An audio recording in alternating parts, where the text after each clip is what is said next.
August 1950. The Korean peninsula is sweltering under a suffocating blanket of humidity and dust. The scent of pine resin mixes with the heavy, oily stench of unburnt diesel fuel. On the dusty roads leading south toward the Pusan perimeter, the ground trembles. This is not the tremor of an earthquake, but the rhythmic mechanical heartbeat of the Korean People's Army. They are pushing forward an unstoppable red tide that has swept down from the 38th parallel, crushing everything in its path. At the vanguard of this iron fist sits the pride of the communist bloc, the T-34 85. For the crew inside the lead tank of the 105th Armored Brigade, the war has been a series of easy victories. Commander Lieutenant Pak peers through his periscope, his eyes scanning the ridgeline near the Nakong River. He feels invincible. And why shouldn't he? For weeks, his unit has rolled over American positions as if they were speed bumps. The intelligence briefings were clear. The Americans were soft. They were unprepared. But most importantly, their equipment was garbage. Pak knows the American arsenal better than they know it themselves. He knows that the standard American bazooka rounds bounce off the sloped frontal armor of his T-34 like hail off a tin roof. He knows that the American M93 Chaffee light tanks are nothing more than aluminum coffins, exploding at the mere sight of his 85mm main gun. The Soviet advisors had promised them that nothing the American infantry possessed could touch the frontal armor of a T-34. They were the kings of the road. But on this humid morning, the geometry of the battlefield is about to change. Pak orders his column to halt. Something feels wrong. The valley ahead, a narrow choke point surrounded by rice paddies and low hills, is too quiet. The birds have stopped singing. There is a sharp, metallic taste in the air. He traverses the turret, scanning the tree line 300 meters away. He sees nothing but shadows and heavy foliage. Driver, forward, slow speed. Pak commands. The T-34 lurches forward, its tracks grinding the dry earth. Then it happens. There is no screech of a dive bomber. There is no telltale roar of a heavy artillery barrage. There is only a sharp, violent crack, like a thunderclap occurring inside a steel drum. 50 meters to Pak's right, the number 2 tank in the formation violently shudders. A shower of sparks erupts from the upper glacis plate, the thickest, most heavily sloped armor on the tank. For a split second, the tank continues to roll forward, momentum carrying it on. Then a catastrophic fire erupts from the commander's hatch. The ammunition cooks off, sending the turret spinning into the air. Pak is frozen. His brain cannot process what he just saw. The T-34 is supposed to be immune to frontal fire from anything the Americans have on the ground. Ambush! Reverse! Reverse! He screams into the intercom, but the enemy is invisible. Another crack echoes through the valley. This time, the tank behind him takes a hit. The projectile doesn't just penetrate, it punches through the engine block and exits the rear, turning the engine compartment into a furnace. Panic sets in. This is impossible. Where is it coming from? The gunner yells, slewing the turret frantically. The ridge, 11 o'clock. Pak shouts, spotting a brief flash of muzzle gas dissipating in the humidity. He squints, trying to identify the killer. He expects to see the massive, hulking profile of a heavy tank, perhaps the rumored M26 Pershing. But the silhouette emerging from the camouflage netting is confusing. It is tall. It is boxy. It has a high profile. It looks like a Sherman. Pak blinks, wiping sweat from his eyes. It is a Sherman. The M4. The workhorse of the Second World War that the German Tigers used to hunt with ease. The tank that Soviet instructors laughed at during training, calling it a grave for 5 brothers. Relief washes over him for a microsecond. If it is just a Sherman, they are safe. A standard 75mm shell from a Sherman cannot penetrate the frontal armor of a T-34 at this range. It is a mathematical impossibility. Target front! It is just a Sherman! Fire! Pack orders. His voice regaining confidence. His gunner fires. The 85mm shell screams across the valley and slams into the American tank's mantlet. Sparks fly. The hit is solid, but the American tank does not explode. It does not stop. It merely rocks back on its suspension, absorbs the blow, and readjusts its aim with robotic precision. Before Pack can order a reload, the muzzle of the American tank flashes again. The sound is different this time. It is a high-pitched scream, a tearing of the air itself. The projectile covers the distance with near-instantaneous velocity, moving faster than any tank shell Pack has ever seen. It impacts the turret ring of the T-34 next to him. The steel doesn't just bend, it liquefies. The kinetic energy shears the turret clean off the chassis. This is not a normal shell. This is not a normal tank. Pull back! Pop smoke! Pack screams, his voice cracking with genuine terror. The surviving tanks scramble in reverse, their tracks churning up mud as they desperately try to escape the kill zone. As they retreat, Pack looks back through the periscope one last time. The American tank is advancing. It moves with a strange fluidity, its suspension eating up the rough terrain, its gun barrel surprisingly long, tracking them steadily even as the hull bounces. They were told the Americans were bringing knives to a gunfight, but whatever that machine was, it just swatted the Soviet Union's best armor aside like a toy. The retreat is chaotic. The invincible 105th has been bloodied. Pack finds the battalion commander, Colonel Kim, standing over a map table. Kim looks up, expecting a report of another breakthrough. "The ridge is taken?" Kim asks. "No, Comrade Colonel," Pack says, his eyes fixed on the floor. "We were repelled. We lost 3 tanks. It was Sherman's."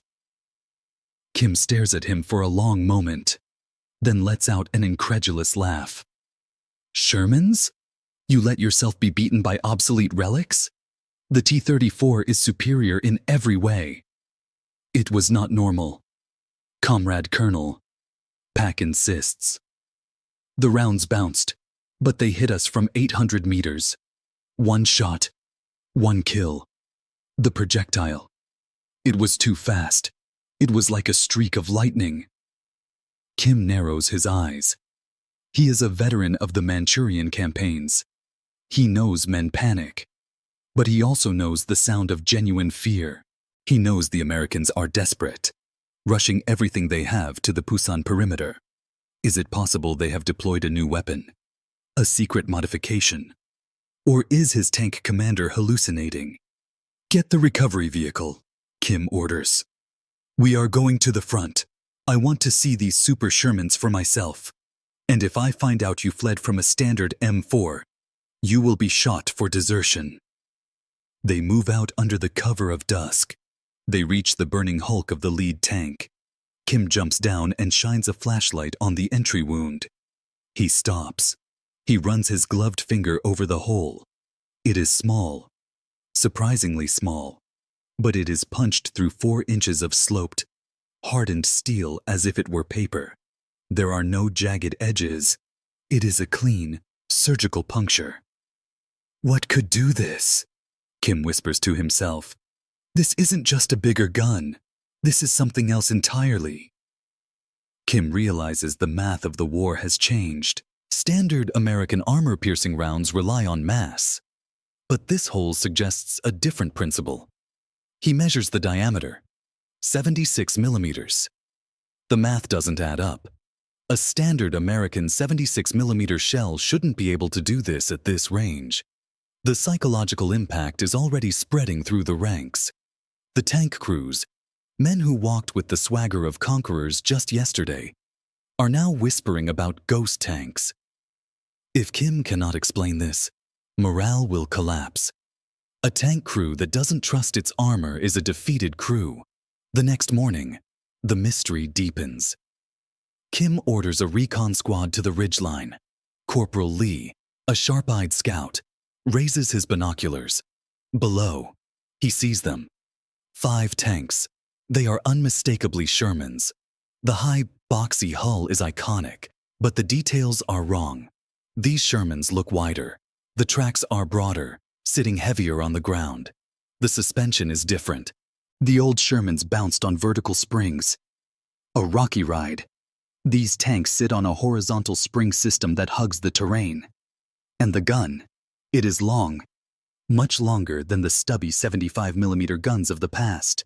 At the end of the barrel is a distinct muzzle brake. Lee watches as an American loader handles a projectile. It looks strange. It is lightweight. The tip is sharp, encased in a unique shell. This is the M93 HVAP, the silver bullet, and the tank is the M4A3E8, the Easy 8. The ultimate evolution of a platform the Soviets thought was dead. Kim realizes they are no longer fighting the tanks of 1942. The Americans have taken an old chassis and turned it into a hypervelocity sniper. We cannot trade shots with them at long range. Kim announces to his officers. Their gun is faster. Their aim is true. We must draw them in close, to the bowling alley. Point-blank range where their velocity doesn't matter. He is betting everything on a night assault, unaware that the Americans are waiting, and that the Easy 8 has one more secret, a gyro stabilizer that allows it to fire with lethal accuracy even while moving. The trap is set, but the North Koreans are about to realize they are the ones walking into the cage. August 1950. The sun has vanished behind the jagged peaks of the Sukan Mountains, plunging the valley north of Taegu into a suffocating, inky blackness. This narrow corridor of dirt and gravel is known on the maps as the Tabudong Road. But by tomorrow morning, the American soldiers of the 27th Infantry Regiment will have given it a new name, the Bowling Alley. For Colonel Kim, crouching in the command hatch of his T-34, the darkness is his only remaining ally. The American Air Force, the vultures that plague his columns by day, are blind at night. In the dark, the technological gap is supposed to close. Warfare becomes primal. A knife fight in a phone booth. And in a knife fight, Kim believes the T-34, rugged, simple, and brutal, is the superior blade. Engines off. Listen. Kim whispers into the radio. His column of 13 tanks sits motionless. The silence is heavy, broken only by the chirping of cicadas and the distant, rhythmic thud of American artillery pounding the hills miles away. Kim is waiting for the sound of movement, hoping to catch the Americans sleeping in their foxholes. Then, he hears it. Not the roar of engines, but the sharp, rhythmic clanking of heavy metal tracks. The Americans are repositioning. They are close, less than 400 meters. Driver, start engine, forward, crush them. Kim screams. 13 diesel engines roar to life, coughing thick black smoke into the humid night air. The North Korean armor surges forward, their headlights flicking on to blind the enemy. It is shock tactics at its most basic. Overwhelm the senses, close the distance, and use the 85mm gun to finish what the shadows started. Ahead, the boxy shapes of the American tanks emerge from the gloom. They are the same wide-tracked monsters, the Easy 8s, blocking the road like silent sentinels. Fire! Kim commands. The lead T-34 fires. The 85mm shell streaks through the dark, missing the lead American tank by inches and slamming into the rock face behind it. The explosion illuminates the valley for a split second, a strobe light of orange and red. Kim grins, thinking the Americans are sitting ducks. But then, the sky turns into day. From the American rear, mortars launch illumination rounds. Star shells burst overhead, drifting down on parachutes, bathing the valley in a harsh, flickering magnesium white light. The shadows vanish. The North Korean tanks are exposed, stark black silhouettes against the white gravel road. And then, the Easy 8s answer. What happens next defies everything Kim understands about tank gunnery. Usually, a tank must stop to fire accurately. The T-34 must brake, let the suspension settle, and then the Fao-Thu can try to find the target. It takes precious seconds, but the American tanks begin to move backward, retreating slowly while keeping their thick frontal armor pointed at the enemy. And as they move, their guns remain locked on target, floating eerily level even as the heavy hulls bounce over the rough terrain. This is the secret of the American gyro stabilizer, a mechanical marvel that keeps the gun barrel steady, allowing the Americans to fire while maneuvering. Crack! The lead T-34, commanded by Kim's most experienced lieutenant, explodes. It doesn't just catch fire, it disintegrates. The kinetic energy of the tungsten-core shell is so massive it blows the turret clear off the ring, sending it cartwheeling into a rice paddy. Crack! Crack! 2 more shots. 2 more kills. The American rate of fire is inhuman. They are firing every 5 seconds. Inside the spacious 3-man turret of the Easy-8, the American crew is a symphony of efficiency. The commander watches through his all-around vision cupola, spotting targets with ease. The gunner stays glued to his optics, which remain steady thanks to the horizontal spring suspension. The loader has plenty of room to swing the heavy shells into the breech. Contrast this with the T-34. Inside, it is a chaotic, sweat-soaked nightmare. The turret is so cramped that the crew members literally kick each other in the dark. The noise is deafening, the ventilation is failing, and every time the tank hits a bump, the gunner's aim is thrown into the sky. "Keep moving! Close the gap!" Kim yells, his voice straining against the roar of battle. A T-34 to Kim's left accelerates, charging straight at an American tank in a desperate suicide run. The North Korean gunner fires on the move, but the shell goes wild, flying high over the ridge because his tank lacks any stabilization. The Easy-8 doesn't flinch. It reverses slightly, its gun barrel tracking the charging T-34 like a robotic arm. It fires. The M93 HVAP projectile hits the T-34 on the angled frontal armor, its strongest point. Kim watches, expecting a ricochet. He expects the sloped armor, the pride of Soviet engineering, to save his comrade. Instead, there is a blinding flash of white sparks. The shell doesn't bounce. It burrows. The tungsten core, harder than the steel it hits, pierces the plate with such velocity that it generates a jet of molten metal, spraying the interior of the T-34 and detonating the fuel lines instantly. Kim is horrified. "What are they shooting?" he screams. The valley floor is now a chaotic light show. The American shells travel with such speed that there is no visible arc, just a straight line of fire that punches through Soviet steel with contemptuous ease. The T-34 shells, by comparison, seem to lack punch. When they do hit the American tanks, they often glance off the thick, rounded mantlets. Kim realizes the trap has failed. He isn't the hunter. He is trapped in a canyon of death. "Driver, hard right. Get into the paddies. Flank them," Kim orders. His tank lurches off the road, tracks spinning in the mud. He brings his periscope around, trying to find a side shot on an Easy-8. He spots one isolated near a burning truck. It's the perfect kill. "Target tank, range 300, fire!" His gunner depresses the pedal. The 85mm gun roars. The shell slams into the side of the Sherman. Clang! Kim waits for the explosion. He waits for the fire, but the Sherman just shudders. The shell didn't penetrate. It hit the side. But the wet stowage, the water-filled jacket surrounding the American ammunition, prevents a catastrophic blast. Slowly, terrifyingly, the Sherman's turret begins to rotate toward him. It turns with a smooth, electric hum that Kim can almost hear over the battle. The long barrel, with its distinct muzzle brake, aligns perfectly with Kim's face. "Reverse! Reverse!" Kim screams, diving down into the turret basket. The Sherman fires. The world turns white. The impact rings the T-34 like a giant bell. Kim is thrown against the bulkhead, his ears ringing, blood trickling from his nose. The tank is filled with smoke. But they are alive.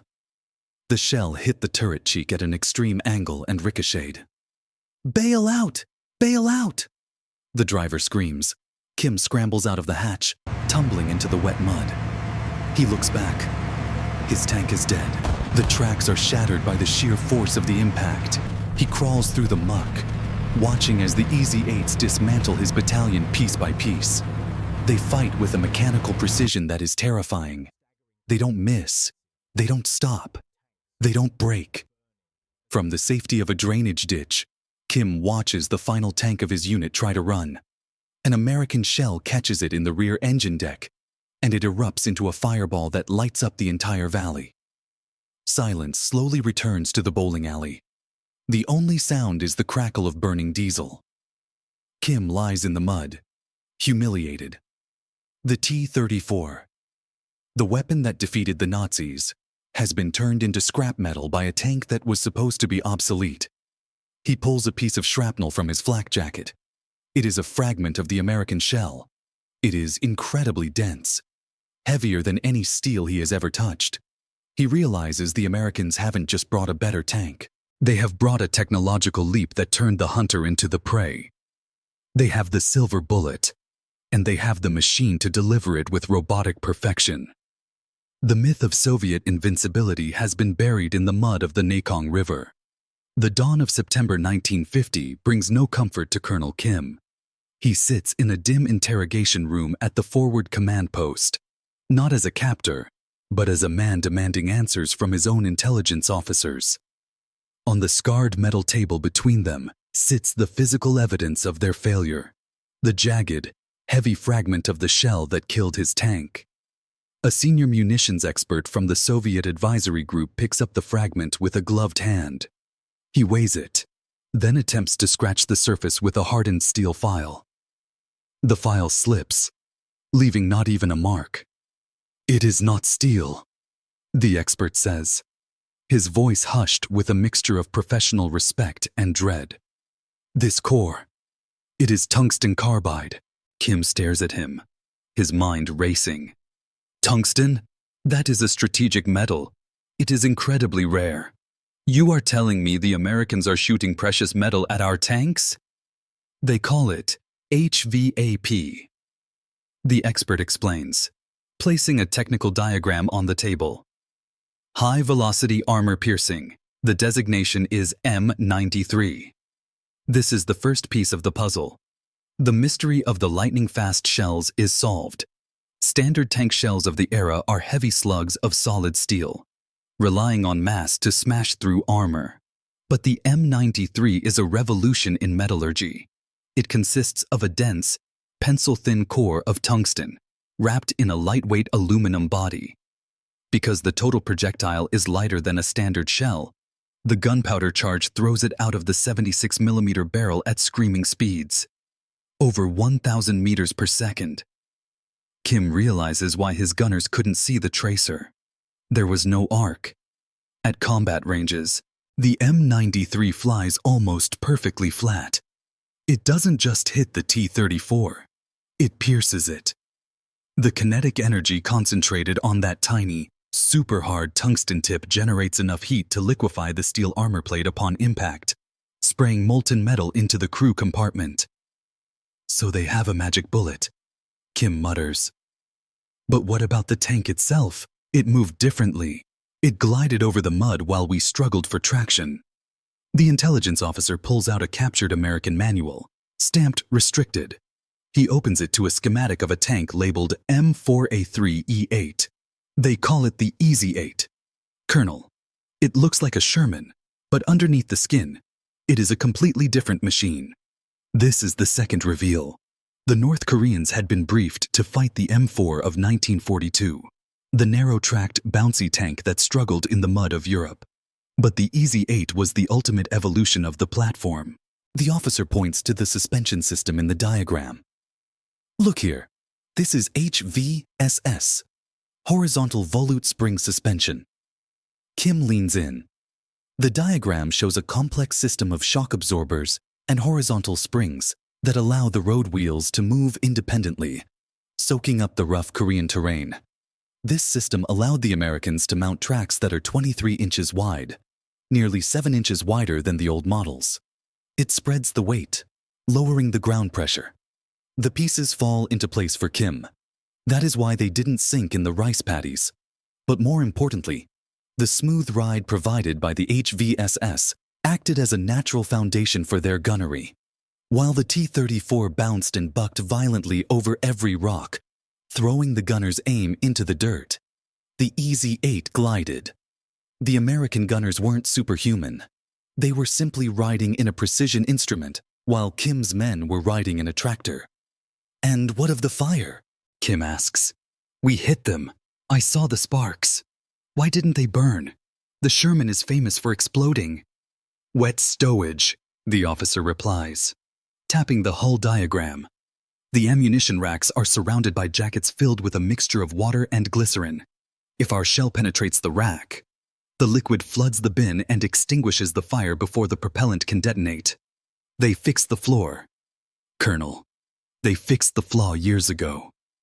Kim sits back, feeling a cold pit in his stomach. The arrogance of the invasion washes over him. They had invaded believing they were fighting a museum piece. They thought the T-34 was the apex predator because it had sloped armor and a legendary reputation from the Eastern Front. They ignored the fact that tank warfare is a system, not just a single statistic. The T-34-85 was a revolutionary tank in 1941, but by 1950, it had become an ergonomic nightmare. "There is one more thing," the officer adds, hesitating. "The crews." Kim looks up. "What about them?" "We intercepted radio chatter during the battle at the bowling alley. These are not occupation troops. They are veterans of the Second World War. Many of these men fought at the Battle of the Bulge. They have lived in these tanks for years." This was the final nail in the coffin. Kim thinks of his own crews, brave, but fresh and overworked. In the T-34, the interior is so cramped that communication is often impossible. Even with 3 men in the turret, the commander is blind when the hatch is closed, forced to use a low-quality periscope. The Easy-8, by contrast, was designed for the human inside. The American commander has a 360-degree vision cupola. He can spot the T-34 before Kim's men even know he is there. And the loader inside the spacious hull of the Sherman has room to work. He can feed that 76mm gun a new shell every 5 seconds. In a duel, the American tank fires 2 shots for every one of the North Koreans. And with the tungsten HVAP round, the first shot is usually the only one that matters. Kim realizes that the Soviet advisors had built a tank for a specific moment in time. A tank designed for mass production in tractor factories. The Americans had built a tank that could adapt, a platform that could be upgraded with better guns, better suspension, and better ammunition. "We lost," Kim whispers to himself, staring at the tungsten fragment. "We didn't lose because of numbers. We lost because we underestimated the evolution of the machine." The Battle of the Bowling Alley was not an anomaly. It was a forecast. By the end of 1944, the Americans had already solved the T-34's secrets through Lend-Lease testing, and by 1950, they were ready to execute those solutions with lethal precision. As the sun rises over the smoke-choked peninsula, Kim knows the war has changed. The iron fist of the North has been broken against the shield of the Easy-8. He realizes now that the Sherman was never a bad tank. It was a sniper's rifle disguised as a workhorse. The North Koreans were told they were the kings of the road. But as they retreat northward, they leave behind the charred remains of their pride, victims of a silver bullet and a machine that refused to become obsolete. September 1950. The humid air of August has been replaced by a biting, dust-filled wind that carries the scent of victory and decaying steel. The Pusan perimeter, once a desperate thin line of survival, is no longer a cage for the United Nations forces. It has become a launch pad. With the successful landings at Incheon far to the North Korean People's Army is suddenly a giant with its throat cut. The order for the Great Breakout is given, and at the tip of the spear are the men of the 70th and 72nd Tank Battalions. They are no longer fighting a defensive war behind rice paddies. They are the hunters now. Colonel Kim, or what remains of his shattered command, is in a race against time. The invincible 105th Armored Brigade is now a collection of ghosts and burning hulks. As they retreat northward toward the 38th parallel, they realize the nightmare of the bowling alley was not an isolated incident. It was the new reality of the war. Every ridge, every narrow pass, every bend in the road is now a potential kill zone presided over by the long, lethal barrels of the Easy-8s. The North Korean tank crews are exhausted. Their T-34s, once the pride of the Soviet Union, are failing mechanically under the strain of constant movement and a lack of spare parts. But their biggest problem is not the engine. It is the psychological weight of the silver bullet. They have seen their comrades' tanks pierced from front to back by projectiles they cannot see. They have seen turrets blown clear off the chassis by hits that should have been ricochets. A tank crew that doesn't trust its armor is a crew that is already half defeated. On the outskirts of a small village near the Nakong River, Lieutenant Pak, now commanding the last 3 tanks of his company, prepares a desperate rearguard action. He chooses his position with the eye of a veteran, a reverse slope that hides his tank's hulls, leaving only the rounded, sloped turrets exposed. He knows the math of the Second World War. At 800 meters, his 85mm gun should be able to punch through the side of any Sherman. He waits, his hand trembling slightly on the traverse handle. Then, they appear. The American tanks move with a terrifying, fluid grace. They don't cluster on the road like the North Koreans did. They move in a wide, synchronized sweep, their wide 23-inch tracks chewing up the soft earth without sinking. They are the limousines Kim had warned about. Pak watches through his optic as an Easy-8 stops, its long 76mm gun with the distinctive muzzle brake tracking his position. Pak fires first. The 85mm shell slams into the American's frontal plate. A solid hit. But instead of an explosion, there is only the scream of metal on metal as the shell ricochets off the rounded mantelet and disappears into the sky. The American tank doesn't even stop. It absorbs the blow, its suspension rocking once, and then it answers. The muzzle flash is a sharp, concentrated burst of white light. The M93 HVAP round covers the 800 meters in a fraction of a second. It hits the turret of Pak's wingman. There is no jagged entry wound, only a clean, surgical hole that glows white-hot for a microsecond before the internal ammunition cooks off.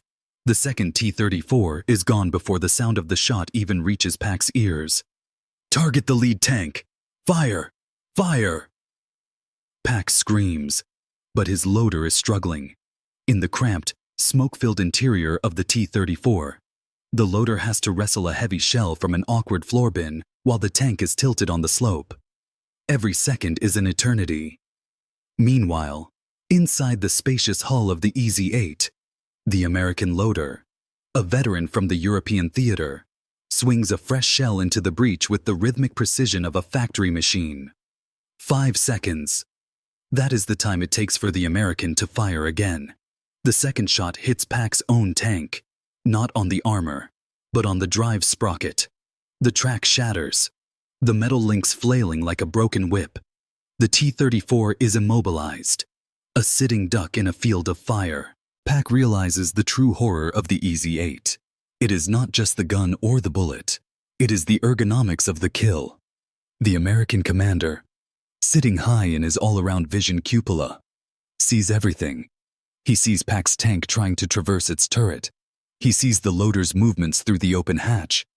He radios his wingman, coordinating a flanking maneuver that Pak is powerless to stop. As the two remaining American tanks move to his flank, Pak sees the fluidity of their HVSS suspension in action. They don't bounce. They don't buck. Their guns remain level, stabilized by a mechanical system that makes the T-34 look like an ancient relic.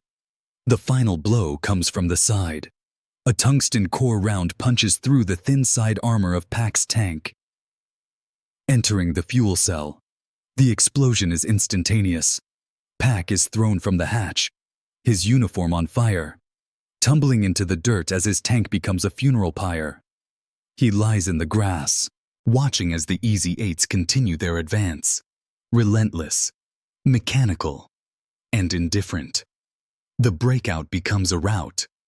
Across the peninsula, the story is the same. The North Korean armored force, the spearhead that almost pushed the United Nations into the sea, effectively ceases to exist. American surveys of the battlefields would later reveal the grim statistics. While air power claimed many kills, the tank-on-tank battles were the decisive factor in breaking the enemy's spirit. The obsolete M4 Sherman, armed with the silver bullet, had destroyed more T-34s than any other weapon in the conflict.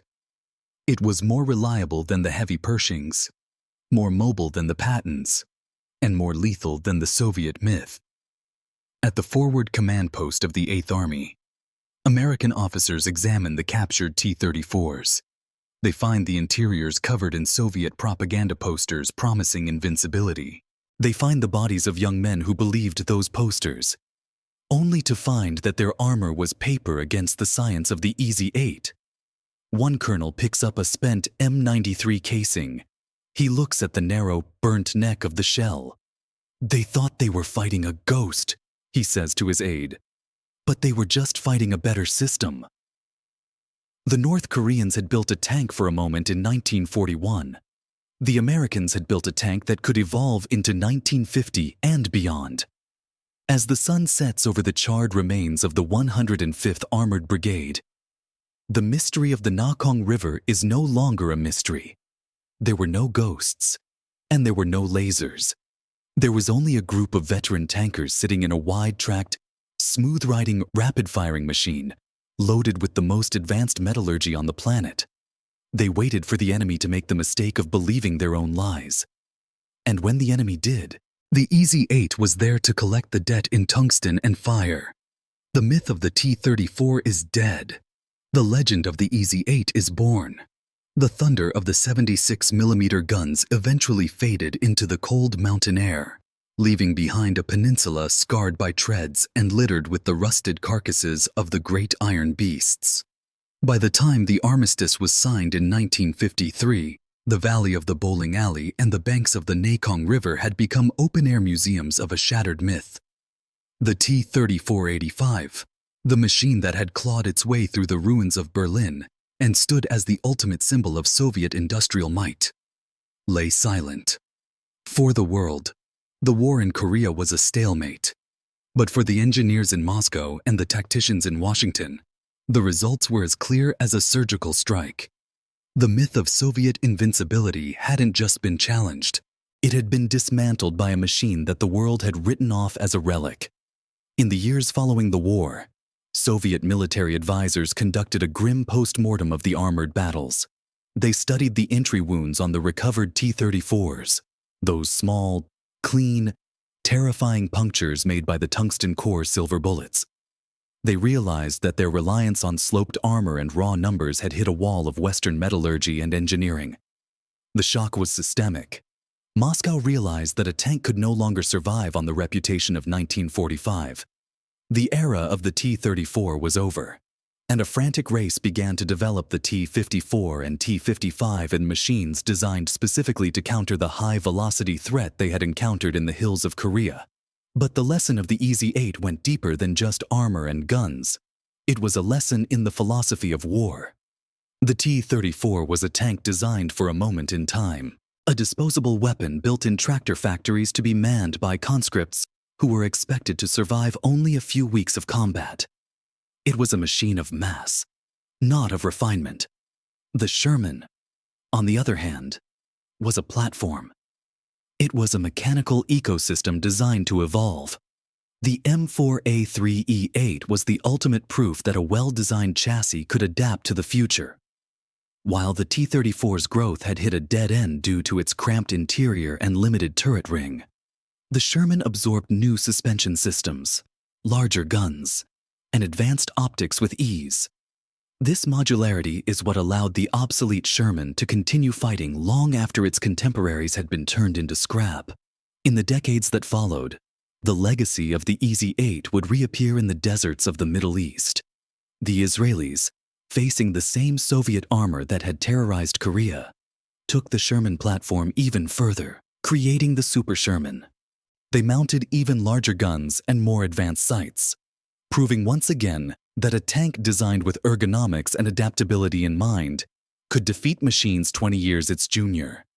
The professor's spirit of technical refinement lived on in every shell that found its mark against a numerically superior foe. But perhaps the most enduring legacy of the Korean tank battles was the recognition of the human factor. The American success was not just due to the HVAP round or the HVSS suspension. It was due to the three-man turret, the 36-degree vision cupola, and the spacious hull that allowed a loader to work without exhaustion. It was the realization that a tank is only as lethal as the man who operates it. By treating the crew as a vital part of the machine's anatomy, rather than just a replaceable component, the Americans had created a more effective weapons system. The EZ-8 was not just a tank, it was a limousine of war, providing its crew with the stability and visibility needed to turn a chaotic battlefield into a clinical long-range engagement. As the Cold War deepened, the story of the bowling alley became a staple of armored doctrine. It taught a generation of NATO tankers that you don't need the biggest tank to win. You need the better system. You need the better optics, the better metallurgy, and the better training.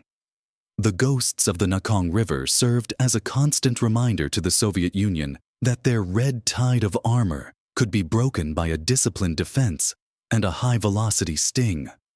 Today, in the quiet museums where the last EZ-8s and T-34s sit side by side, the silence is profound.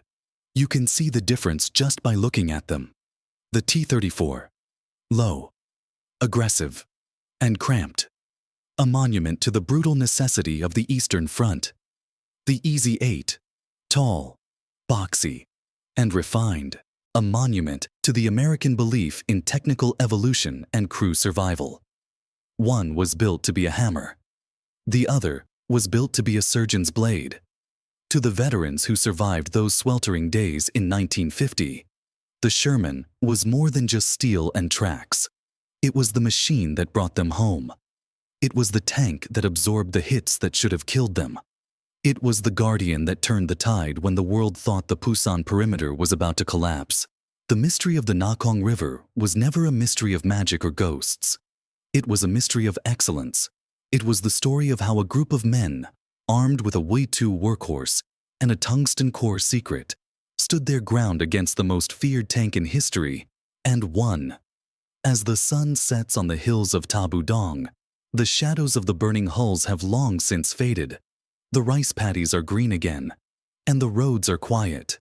But the lessons of 1950 remain. They are etched in the tungsten-scarred armor of the wrecks, and they are taught in the classrooms of West Point and Sandhurst. They tell us that technology is a race without a finish line, and that the moment you believe your own propaganda, you have already lost. The Sherman may have been called obsolete by the books, but in the hands of those who knew its secrets, it was the perfect weapon for a desperate time. It was the EZ-8, the tank that flipped the script of the Cold War and left a legacy of fire, precision, and survival. The myth of the T-34 is buried in the mud of Korea. The legend of the silver bullet lives on. The horizon is level, the gun is steady, and the target is clear. This is the final salute to the machine that refused to die, and the men who made it a legend.